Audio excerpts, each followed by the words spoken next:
Welcome to Act Out. I'm Eleanor Goldfield, and this is your tipping point. So, now that we've set the tone with talk of vaginas, let's talk feminism. Another dirty word? Nope, scrotum still sounds way worse. But feminism, even with its smoothly contoured sounds, is about as unwelcome in modern-day conversation as vagina. And like vagina, do you like how much I'm saying vagina? Silencing the word feminism is a thinly veiled attempt at covering up not only women's bodies, but their voices. However, this goes a lot further than just vaginal verbiage. This is about silencing the fight for equality, the insane notion that women should be treated equally in society. But no, feminism has been twisted and contorted into representing everything from men-hating lesbians to an old passé fight belonging to women in corsets and oversized hats. Men and women have shied away from this word as if it were the kid with mono at a potluck. Time magazine even suggested that we literally strike the word from our vocabulary. Way to go, Time. I hear if you order a subscription, you get a free burqa with your purchase. But why get so up in arms over a word? Because words offer the means to meaning, as V says in V for Vendetta, and words are the articulation of ideas, of powerful ideas that can shift paradigms and spark change. Feminism is one such word.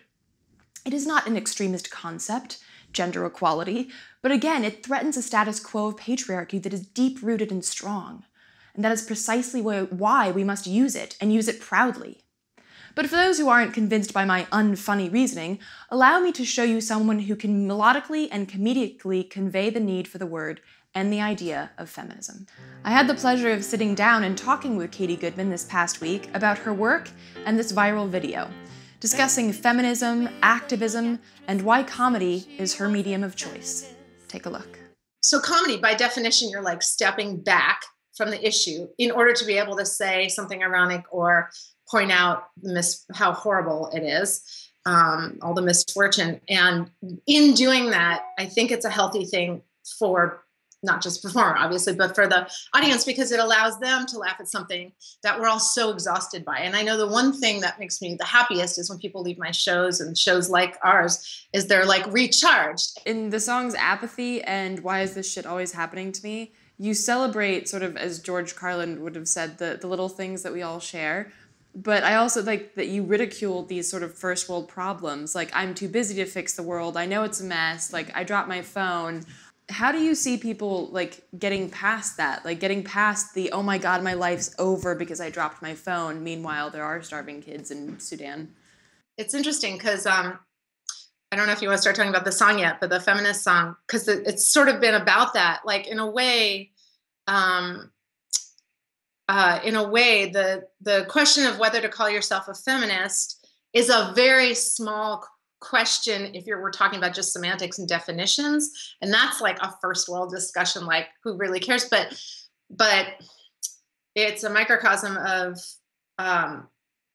all the problems that we're still facing, and the fact that I'm having so many comments on YouTube and Twitter and stuff that, or even on the BuzzFeed and Huffington Post and stuff, that are saying like really, really subtly misogynistic things. And I guess I'd also just keep coming back to this a little bit, maybe what you're getting at, but like, if my sisters in fucking Afghanistan and, India, Central America, if they're wanting to use the word feminist, like, we need to get out of just America, these feminazis, blah, blah, blah.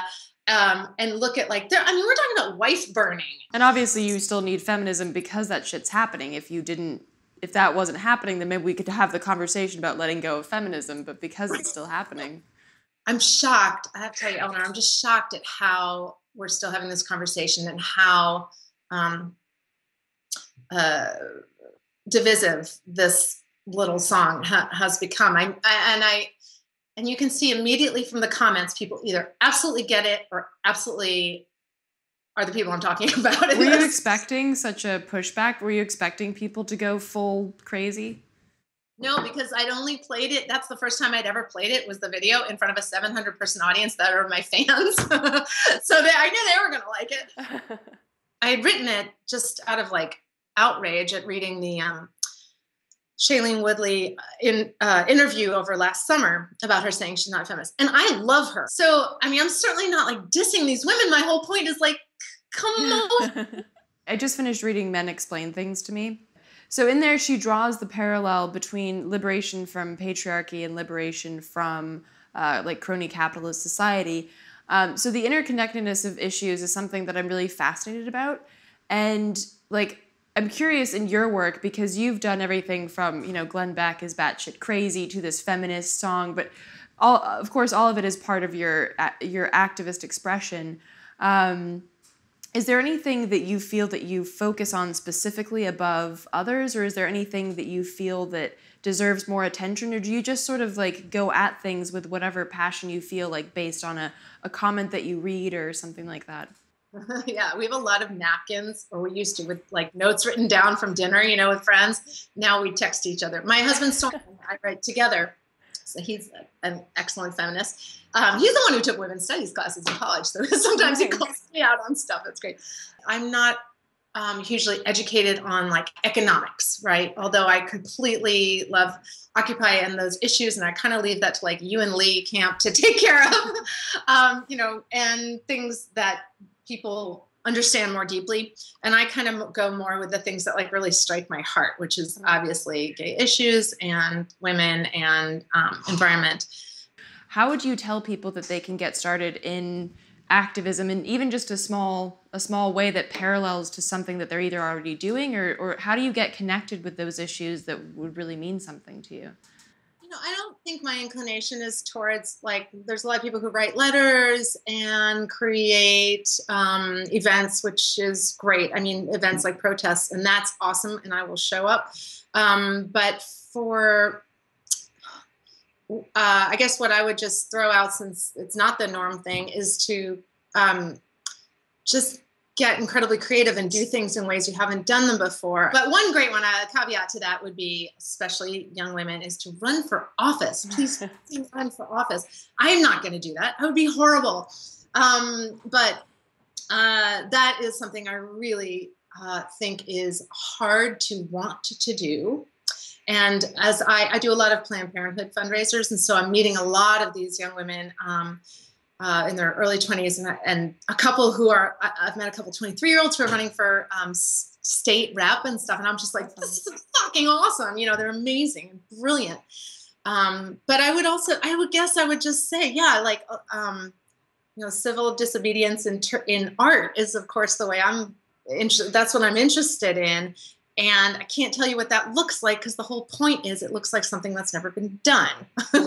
So whatever person is going to come up with, and it doesn't have to be music, dance, spray painting the side of a building. I mean, it can be starting a meme, or it could be, you know, something, I mean, just a hashtag that's really clever, or one photo, you know, that makes it around, like Jenna Pope or something. But like, and those are so exciting because people are like, ooh, haven't seen this before. And then they fucking pay attention. Thanks so much to Katie for joining us. For more information on Katie Goodman, visit her site below. For further listening, I highly recommend starting with I Didn't Fuck It Up and Apathy.